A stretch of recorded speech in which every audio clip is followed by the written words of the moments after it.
Assalamualaikum warahmatullahi wabarakatuh. Sahabat TPQ dimanapun Anda berada, berjumpa lagi dengan saya Farid Maksudi. Untuk pertemuan kali ini saya akan memberikan beberapa tahapan-tahapan atau contoh bagaimana cara mengelola TPQ supaya TPQ itu bisa menyenangkan, supaya TPQ itu bisa berkembang dan bisa diterima di kalangan masyarakat sekitar.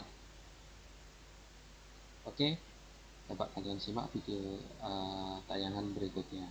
Tampilan berikutnya simak sampai habis. Jangan lupa kasih tanda jempol kalau suka. Boleh juga kalau tidak suka dikasih jempol ke bawah. Oke, lanjut saja para sahabat TPQ dimanapun Anda berada. Yang pertama, TPQ yang kita kelola itu harus mempunyai visi. Ya, jadi saya ambil contoh dari TPQ Darul Salihin Manual Yoso Surabaya. Yang pertama ada misi tercipta generasi Qurani berakhlakul karimah, berprestasi, berdasarkan intak dan bermanfaat bagi umat.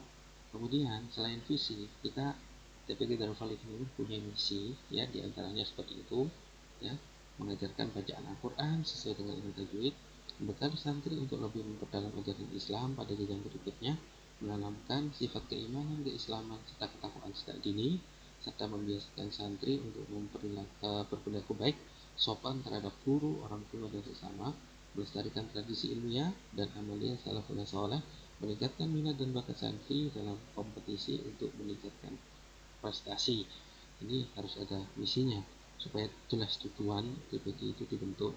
Kemudian selain misi, TPQ harus mempunyai struktur keorganisasian atau pengurusan. Ini harus ada di tiap-tiap TPQ karena ini sebagai loyalitas atau formalitas TPQ itu benar-benar ada. Yang pertama harus ada pembina, kemudian penanggung jawab kalau nggak ada langsung kepala TPQ. Nah, kemudian ada komite, kemudian wakil kepala TPQ, ke bendahara, sekretaris, kurikulum, Syekh Humas, BK Santri, bagian Satpras, tata usaha, kemudian penangkapan. Ini kita sesuaikan harus ada di tiap-tiap lembaga TPQ. Kemudian selain struktur kepengurusan, di TPQ Darul ini juga ada struktur kepengurusan komite TPQ. Jadi ini kita ambil dari wali santri, yang mana wali santri itu benar-benar mendukung totalitas segala aktivitas kegiatan yang ada di TPQ dan TPQ tersebut. Ini di TPQ Darul sudah ada namanya struktur kepengurusan komite.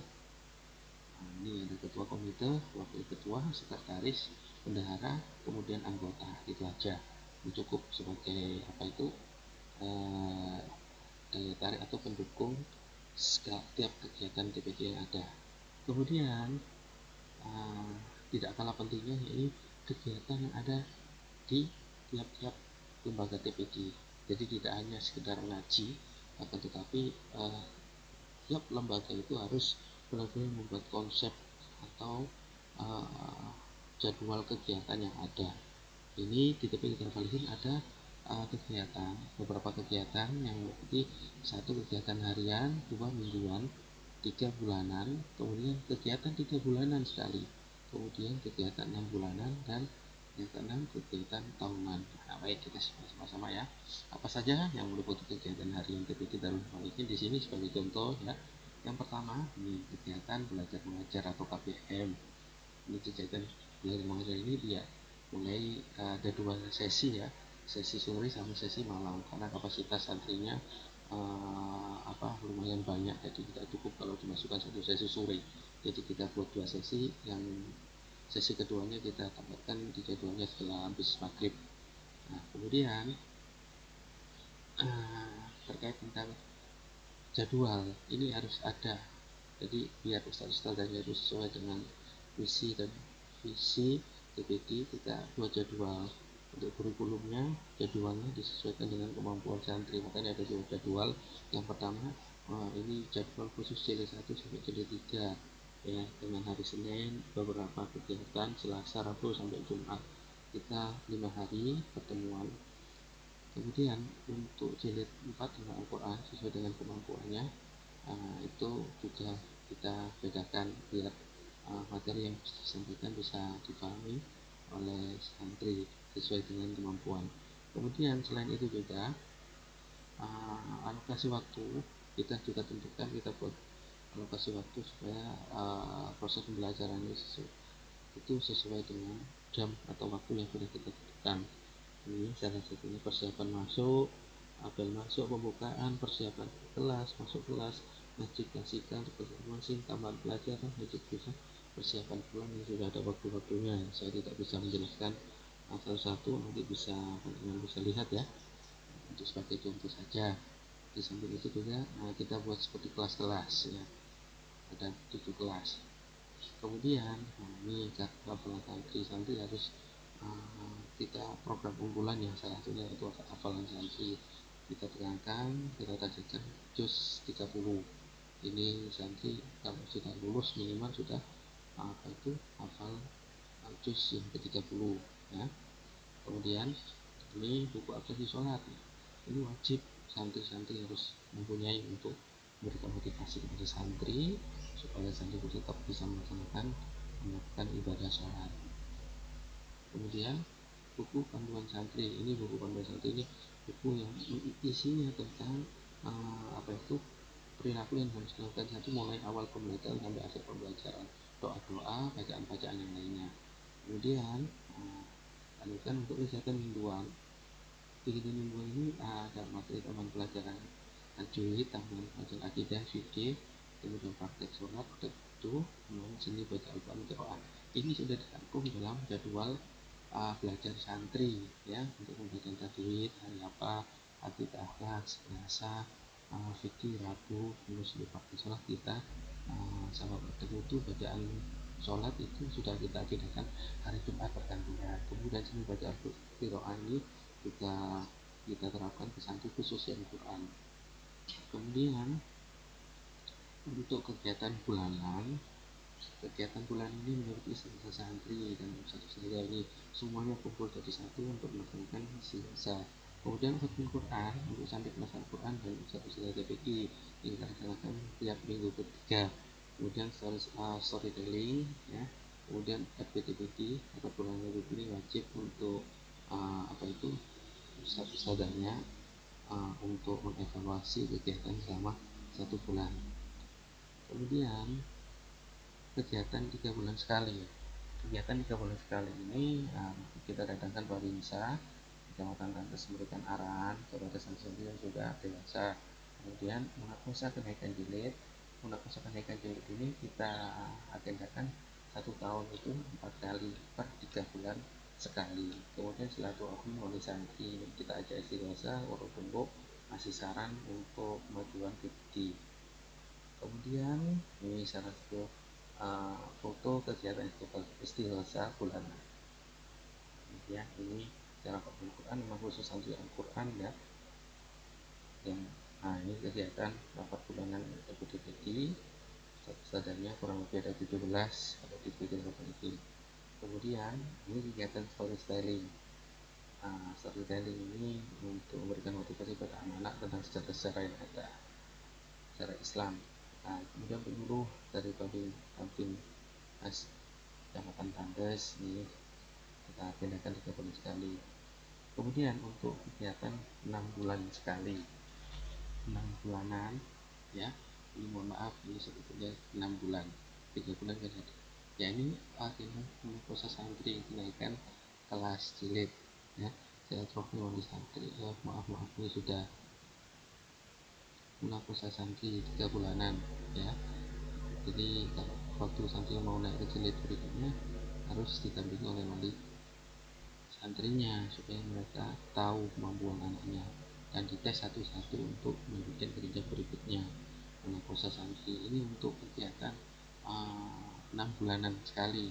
Ini contoh format lembar ulangan pada waktu pelaksanaan UASS, ujian akhir santri, per 6 bulan sekali semester 1. Ini pertemuan komite kita adakan 3 bulan sekali.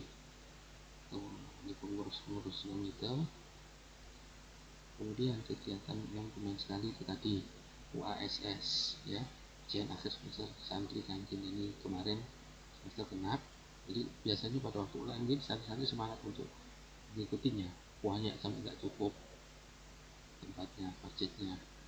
Ini salah satu pengambilan hasil evaluasi santri sebelum ada pengarahan dari Bapak Kepala Sekolah. Kemudian wali santri mengambil hasil penilaiannya berupa buku rapot ke wali kelasnya masing-masing. Benar. Kemudian kegiatan tahunan ini meliputi acara wisuda santri yang khatam Al-Quran. Alhamdulillah kita sudah menghatamkan beberapa santri tahun kemarin, ini ada 7 santri. Sekarang cukup banyak karena pandemi saat ini, jadi untuk yang di Monaco wisuda tahun ini dan digabungkan dengan tahun depan. Kemudian peringatan PHBI ini, peringatan Hari Islam, harus ada peringatan Hari Santri. Alhamdulillah berjalan, kita melaksanakan upacara Hari Santri, kemudian ziarah wali, manasik, haji, senior, refreshing santri, bagi-bagi takjil dan buka bersama pada bulan Ramadan, kemudian takbir keliling di 2 hari raya itu ya. Ini salah satu contoh foto kegiatannya yang sudah berjalan kemarin. Kita buat formal atau resmi seperti ini ya, supaya ada kesan pada santri-santri. Sudah khatam Al-Quran kemarin 2019. Kemudian ini kegiatan PHBI. Kemudian ini pembagian acara Isra Mi'raj ya. Maulid Nabi ya.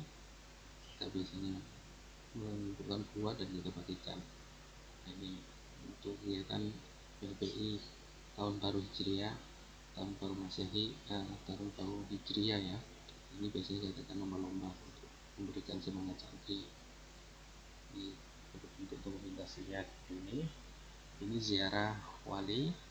Ini kemarin kita mungkin dengan jumlah santri yang ikut semua, jadi 2 bis 1 elf long elf itu. Jadi kita refreshing ke Bandaria Kenjeran, manasik haji di asrama haji Sekolah Mubagasi. Kemudian ini HSN, peringatan hari santri, kita dengan upacara kecil di halaman Masjid Darul Falikin. Kemudian ini bagi-bagi takjil ya. Ini rutin kita lakukan sebagai pembelajaran santri-santri senang berbagi.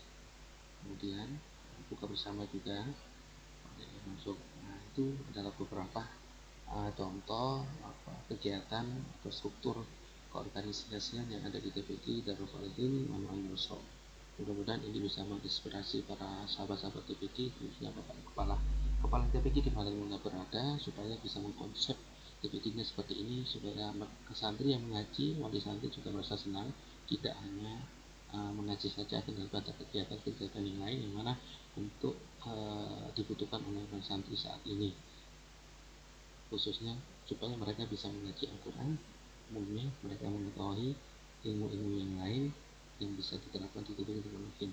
Mudah-mudahan itu yang bisa kami sampaikan, mudah-mudahan bermanfaat, dan jangan lupa kasih tombol jempol kalau memang suka, kalau tidak suka jempol ke bawah dan subscribe. Terima kasih, mudah-mudahan ada manfaatnya. Saya akhiri, wassalamualaikum warahmatullahi wabarakatuh.